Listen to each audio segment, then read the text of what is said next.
All right, so today we're going to be reading an email from somebody who had a really bad experience with therapy. Now, I want to clarify, I think therapy is great. I think everybody could use a little therapy. However, when you're dealing with symptoms like depersonalization, realization, and other trauma symptoms, talking about painful past experiences are most likely going to produce limited results.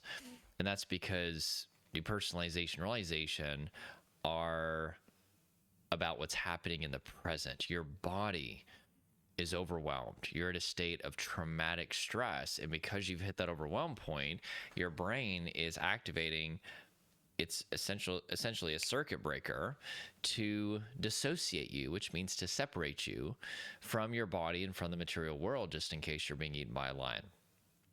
That is the procedure that some people's nervous system chooses to deploy when you've reached that state of overwhelming stress. And so healing trauma, which will indirectly deal with DPDR, is really about communicating safety to the body in the present moment, in the here and now. Right? Your brain is perceiving threat where there is no threat, and your body is preparing as if there's a lion about to eat you, to the point of dissociating from your body or the material world or both. So I'm not saying that there's not a time to revisit the past. In fact, I do this with all of my clients.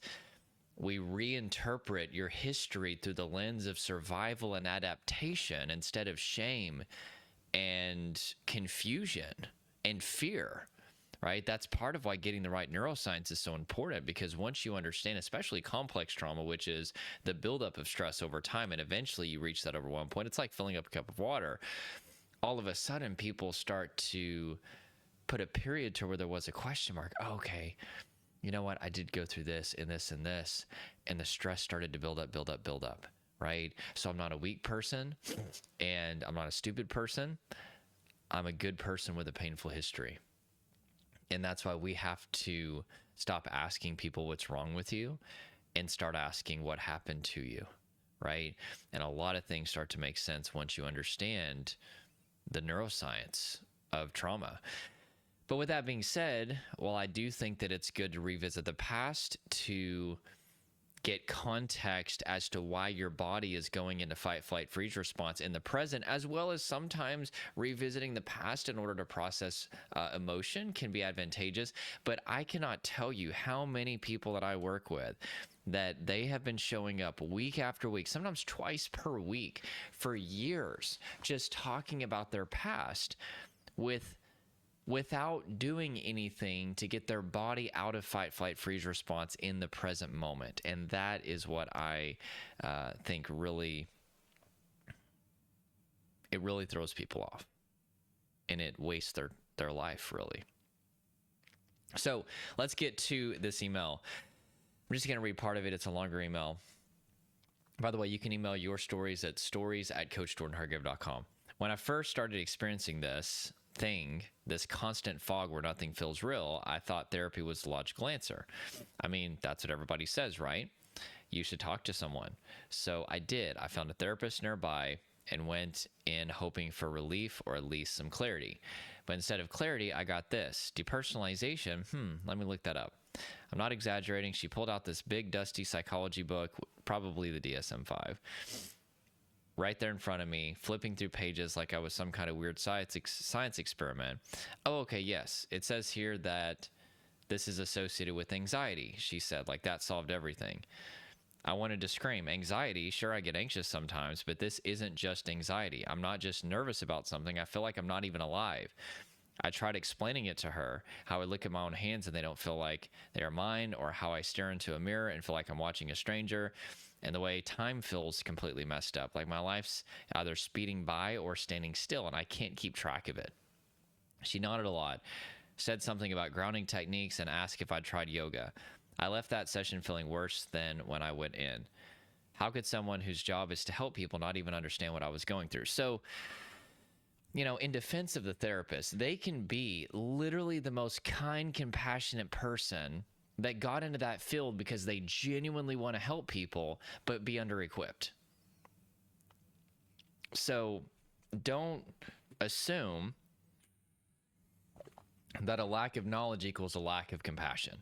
And I have had the absolute privilege of working with so many licensed mental professionals over the years, whether it's a therapist, psychiatrist, social worker, counselors, literally some of my most favorite clients that I've ever had, because they're usually just so passionate to grow. And that gets me excited as a coach. I love it whenever people are passionate to grow and they're like, oh my gosh, this is so powerful. I'm going to implement this into my practice. And it ends up being really awesome.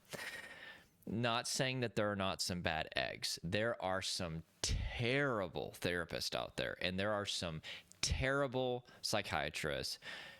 I have heard some stories that would absolutely blow your mind at what some of these people have told their clients. But that's the exception rather than the rule, right?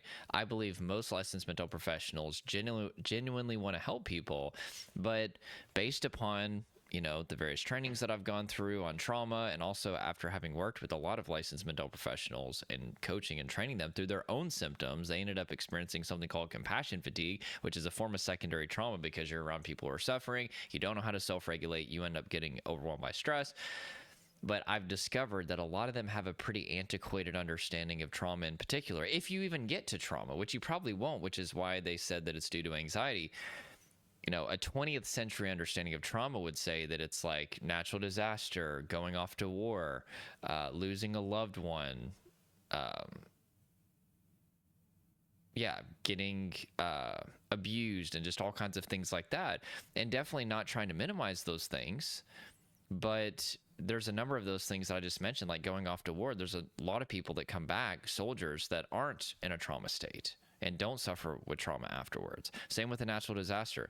So it's not the event itself, it's actually the person's response to stress. And if we wanted to go deep into this, it's technically two factors.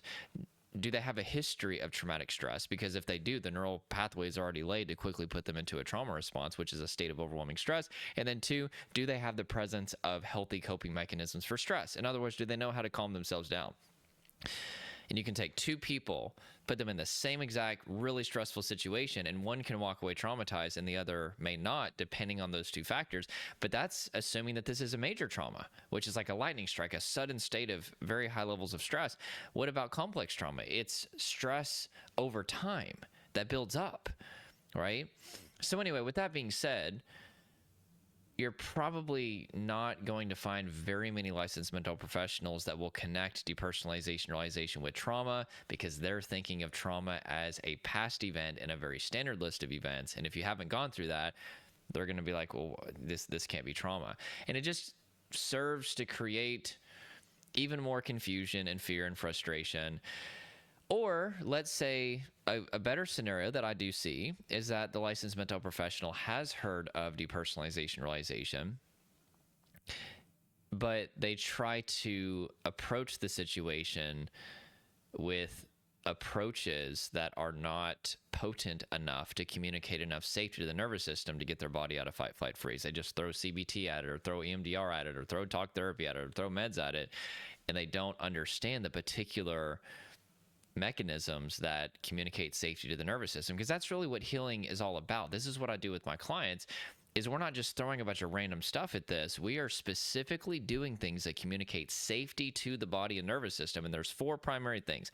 Number one, co-regulation. Humans heal humans. Because I've been through this, I can really, really validate people's experience, which brings a sense of safety. I can create hope in them, which creates a sense of safety. I can build a secure attachment relationship, which creates a sense of safety, and just be there for them as they're getting back in tune with their body, learning how to release the buildup within, making lifestyle adjustments, etc. So that's almost half of recovery, according to a lot of major studies. The second thing is self-regulation, releasing that buildup from the body. And people who are traumatized, they're up here. They're somatically dissociated, meaning they're very disconnected from their body. And so it takes time to get back into the body, even before you start to release the buildup in the body. This is called interoception, the experience of the embodied self. So before we can even release the tyranny within, we first have to get people back in their body. I spent a lot of time with my clients helping them just get back in tune with their body. They're mentally checked out, and that's been how they felt better. As long as I'm distracted and numbing my body, I don't have to feel the pain within. They're not bad people for that. They're good people. They just wanted to feel better. We're wired to get back to homeostasis. And I tell people this is a skill set. You have learned how to make yourself feel better. Now,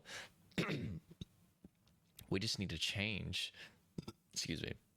how you're making yourself feel better. Instead of looking to nicotine, instead of looking to unhealthy food, instead of looking to social media, instead of looking to alcohol, instead of looking to this thing and that thing and that thing, dwelling on the past, dwelling on the future, mentally checking out. There's all these different ways that people dissociate and numb the pain in their body.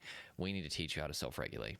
And then co-regulation comes in as a safety net as they are learning how to self-regulate. So while people are going through the laborious process of getting back in their body, it's also exciting at the same time. It's laborious and exciting because they're starting to rediscover what it's like to be embodied. And it's sometimes painful at first, but it ends up being extremely rewarding because to be human is to be embodied. But anyway, to be safely embodied. But co-regulation is like training wheels on a bicycle. As they're learning how to self-regulate, I'm there to create hope in them, to build connection with them as they're learning how to self-regulate. So anyway, the third thing is exposure. You got to face your triggers, whether it's sensory triggers or body triggers, right? An example of a body trigger would be like a heartbeat phobia, although it's definitely not limited to that. But I was running from my own body because I was terrified of my own heartbeat. I would run from the feeling of my heartbeat, and blood pressure monitors drove me absolutely crazy. And I had to face my body. And also sensory triggers. That's a sensory environment that is similar to something painful from your past. So for example, let's say that you are really, really stressed out and you're feeling overwhelmed. Well, your brain is taking a snapshot of all that sensory data, what you're seeing, hearing, tasting, touching, feeling, and is registering that in your brain as being associated with threat. So that way, if you come across similar sensory data in the future, your body is going to have a procedure now to go into fight, flight, freeze. And over time, whenever you have all these sensory triggers and these neural pathways keep firing for your body to go into fight, flight, freeze, these neural connections get stronger and they fire faster. Until after a while, your body is an absolute war zone. That's what that means for you whenever you have sensory triggers that are not only not going away, but they're getting more and more sensitized, is your body becomes hell to live in. And so it's much more comfortable to be much more comfortable to be somatically dissociated because you can't be safely embodied. What does that look like for you? It means you start mentally checking out. You distract and you're in your head all day, and then you start doing things to numb your body directly, and it's a mess. And you're just trying to feel better. Doesn't mean you're a bad person, but this is not fixing anything. And that's why I like to mention in every video, I just signed up 2 different clients who were taught this distraction method, and I'm not gonna say any names or anything like that, but there's a very popular approach out there, especially it's for DPDR, where people are told that one of the things, I don't want to misrepresent this approach, but one of the key things is 24/7 distraction. And then they're told that they can't do any research. That's another one of these rules. And by the time that they show up to me, sometimes they've been afraid to even research, even though the distraction stuff isn't working. And it's been years and their life is falling apart. And they're exhausted trying to distract their mind 24/7. That is not real results. If you do see results from that, it's not real. It's results by way of somatic dissociation. Somatic means body, dissociation means to separate. In other words, you become so distracted in your mind that you are separated from interoception, the experience of the embodied self, which means you don't feel your body going into fight, flight, freeze response. You don't feel all the negative physical sensations of that and fatigue and emotion that's there.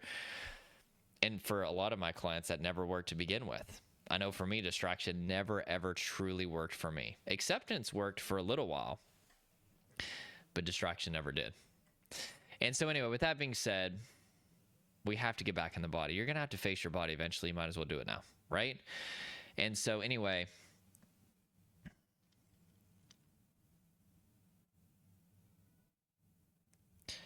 It's not like I didn't try to make it work. I went back a couple more times, but it felt useless. The advice she gave me was the same stuff I'd already Googled 100 times: breathing exercises, mindfulness and journaling, writing about how you feel. She said, I wanted to shout, I can't even feel anything. I ended up quitting therapy after about the third session. So, oh yeah, the fourth thing, they communicate safety, which I try to mention these four things regularly in my videos, is it's technically called cognitive restructuring, but let's just say neuroscience to simplify it. You need the right information, okay? I just did a full recovery interview, which I've got like 7 of these things that I just haven't had time to edit and upload, but it's coming soon. But he said probably 50% of his recovery was the neuroscience that he learned working with me. Because once you get a 21st century understanding of how your nervous system works and of stress and anxiety and trauma, all of a sudden you can put a period to where there was a question mark, right? And we've already done a little bit of that in this video. And then cognitive restructuring just means you're rewiring your mind to believe the truth about your symptoms. In fact, I just had a session today with somebody that signed up to work with me maybe about a week and a half ago. And we spent like a whole hour just going over kind of how he ended up in the state that he was in. And because in his mind, he was like, how could I be stuck in these symptoms for so long? And once I gave him the neuroscience and especially explained complex trauma, all of a sudden I could see this relief in his eyes. And he's like, oh, that makes so much sense. When you don't have the right information, your anxious mind fills in the blanks with catastrophic scenarios, which becomes a layer of stress that keeps you stuck. I always say recovery is like peeling an onion. There's not one thing that's going to get you out of this. I wish that there was, but it's going to be a lot of different layers. So the 4 primary layers: co-regulation, self-regulation, exposure, cognitive restructuring. And then, we just have to take a look at what we can do to reduce stress in your life. Remember, if you're experiencing DPDR, time is feeling distorted, memory is off, you feel like a stranger, all this stuff that we talked about, you're at a state of traumatic stress, overwhelming stress. Now, you may not feel overwhelmed because you're probably pretty cut off from your body, but your nervous system is overwhelmed. And so, yes, we need to do things that communicate safety because you're in a threat response when there is no threat. But we also need, in general, just to do things that will increase relaxation and health and wellness in your life. We take a look at hydration, nutrition, sleep, relationships, boundaries. Anything and everything that you can do to reduce stress in your life is going to help this problem. Now, that's not enough.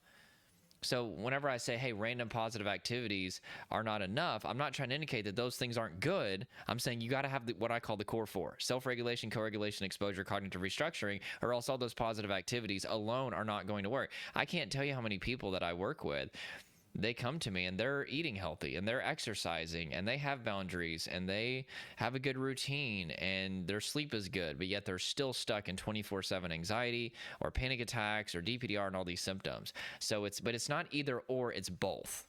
Those things are fine. They're good, essential, but maybe not potent enough to show your nervous system that there's no lion trying to eat you.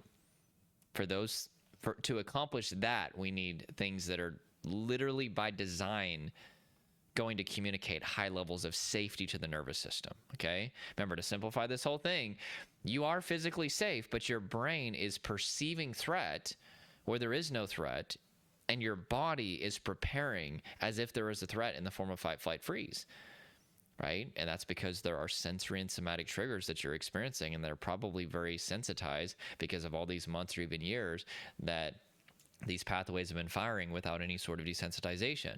And so what's the opposite of threat? Safety. We need to communicate safety to the nervous system and get your life as calm and healthy and balanced as possible. Okay?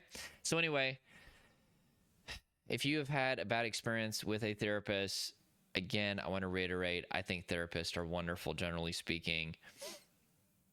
And I've heard of great experiences that people have had, but when it comes to these particular symptoms that we're talking about in this video, it's going to take more than just a generalized approach, and they can be very compassionate to help you, and you should see a licensed mental professional, okay? But if they don't understand what you're going through, either, having been trained on it or experienced it, and they don't have a recovery path that is specific to communicating safety to the nervous system, it's not going to be enough. Right. So with that being said, if you'd like to take the 5 shifts still from anxiety, panic, and depersonalization realization, there's a link below and you can watch that. It's going to show you the 5 shifts that you need to make. It's 100% free. And I hope that helps you. Talk to you soon.